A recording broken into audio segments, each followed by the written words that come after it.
আজকে দেখাবো রাষ্ট্রীয় ইউথ কম্পিউটার টেকনোলজির সাইটে গিয়ে কিভাবে ভেরিফিকেশন করতে হয়।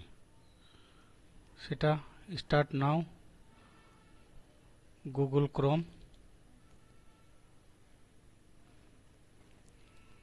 ক্রোম খুলে নেব। গুগল ক্রোমে গিয়ে লিখব RYCT, এন্টার। ফার্স্ট উপরেই দেখতে পাওয়া যাচ্ছে RYCT, সেটাতে ক্লিক করো। সেটাতে ক্লিক করার পর পপ আপ খুলে যাবে। পপ আপ যখন খুলবে, এখানে স্টুডেন্ট লগিং এ দেখো নিচে পপ আপ আছে ভেরিফিকেশন। ভেরিফিকেশনে যখন যাব, আমি ভেরিফিকেশনটা করব।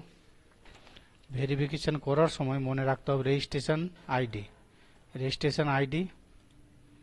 ধরো সাপোজ ধরলাম আমি 27 RYCT ক্যাপিটালে -2723। তারপরে ডেট অফ বার্থ মনে রাখতে হবে। এখানে যা ফরম্যাটগুলো আছে সেগুলো মনে রাখতে হবে। প্রথমে YYMMDD মানে সাল, প্রথমে সাল 2008,